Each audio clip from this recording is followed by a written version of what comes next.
chances are if you're clicking on this video, you either are thinking of applying to university, you have applied, or you've got in. And if that's the case, congratulations, you've already passed that building block of your uni journey. However, starting university can be quite stressful and overwhelming, having been through that a few months ago. So I kind of wanted to give you my best pieces of advice or tips that I kind of wish I would have known sooner about what to actually expect about university life, and just little things that, you know, I wish I could have told my September self to help ease her nerves. So I hope this video is helpful. Give it a thumbs up and let's get started. Okay, so in terms of actually what to pack for university, I've seen a lot of different advice about this. I'd say personally, keep it to a minimum. Don't overpack. There's honestly so many opportunities for you to buy things that you've missed off your checklist, such as this that I created using TikTok. It's just kind of like your essentials of what you need for your kitchen, if you have an ensuite, your room, but less is more in terms of university packing, because a lot of people found that they overpacked. We all got there and there wasn't enough storage, whether it be in the kitchen or in our rooms. So if that's the case, I'd say bring the bare essentials, the things that you desperately need, and then everything else can be an addition or you can buy later on, because as well it's going to be expensive, so you don't want to be spending, I don't know, £300-400 all in one go on the fanciest pots and pans or the things like that. Like, keep it essential, and I think that's the best way of doing it. And in terms of where to buy things from, a lot of people say IKEA, but personally I didn't actually go to IKEA for any of my like uni shopping. I did everything from like B&M, Dunelm, Home Bargains, honestly just anywhere, because especially with like cutlery, kitchen pieces, you don't need to buy the most expensive things like I already mentioned. You're a student at the end of the day. I feel like for second year, that's when you can really make your place flourish, you know, you can make it really aesthetic, do whatever you want. But for first year, you're kind of living with strangers, so like keep that in mind. Don't really like pack your favourite mugs or your favourite plates, because chances are they will get ruined, and other things like that. But also make sure you do have cutlery, which is different. Everyone tells you, but it's so true, because honestly when you're all using cutlery you do get mixed up, so make sure you have one with like a print. Mine was just like a marble print, and that's how I knew that they were mine. Some people like colour coded their like silver cutlery with like nail polish, if that works for you. Honestly just do whatever you want, but definitely make some of your items recognisable. Like, don't buy the same tea towels, like, you know what I mean? Kind of think about how to make it unique, but don't spend a lot of money doing that. It could literally just be things you DIY. What to bring academically, I bought a few folders and pieces of pen and paper, but I really didn't use any of it at all. The only things I really utilised in the first few months was my laptop, a tablet and my whiteboard. Those were like the three things that I literally used all the time, because it just helps to blur. It helps to either have like your notes on your laptop or on your iPad, and I literally just have like a little pen that I can also make notes on, so it kind of feels like a pen and paper, but it depends on what you prefer and what your degree actually entails. If it's obviously a lot of writing, maybe invest in like a big refill pad, but for me I didn't find that it was that essential, because as soon as you transition from A-levels to uni, it's kind of more online and on their own services. So yeah, in terms of clothing, I want you to think about the setting, okay? If you're going somewhere up north, chances are it's going to be very, very cold. So don't bother packing really summery tops or really short skirts, because half of the time you will be freezing. And obviously it's up to you to like style however you want, like your pieces and other bits like that. But for me, I genuinely only took probably 5 or 6 going out tops that were kind of nicer or that I could wear under a jacket. But having a jacket is also really essential, like a zip up jacket or like a, I don't know, fake leather jacket that you can wear on a night out, because it does get really cold. And in terms of like actually day-to-day lectures, a lot of people wear like just lounge wear.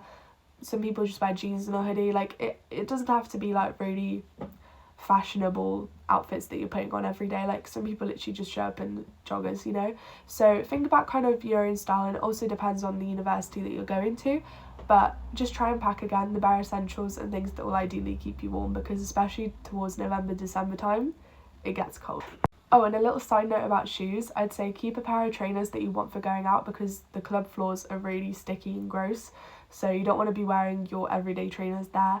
And then just have like a nice pair of heels if you are going out somewhere a bit fancier, or if you just want to wear it to like a bar or things like that.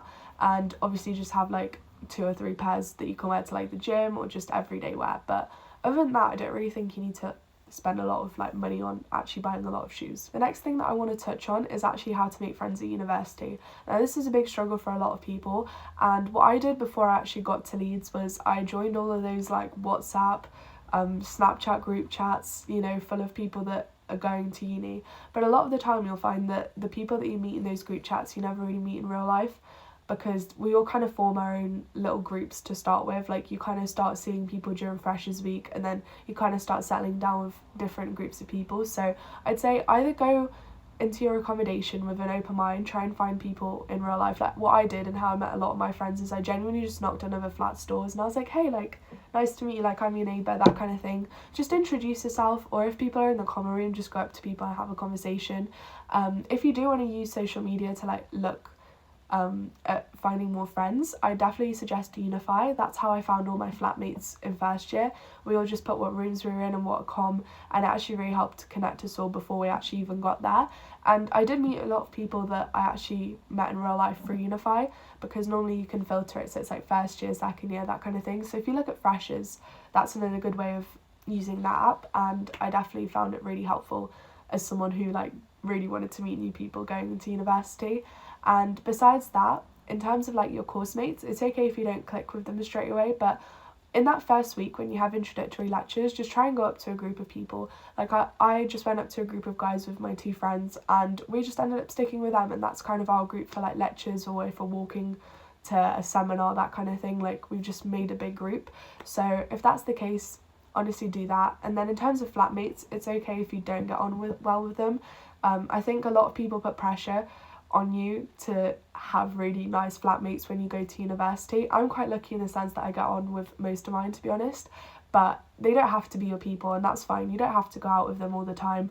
You don't have to spend 24 hours with them. Like, you've still got other opportunities to make friends, so don't feel disheartened if the people that you meet on the first day aren't your friends for life. But sometimes that is the case, in the case that I had, because I'm now living with one of the girls that I'm living with first year. So sometimes it does work, sometimes it doesn't. But again, don't put pressure on yourself. Friends will come either through societies, either through just meeting them randomly.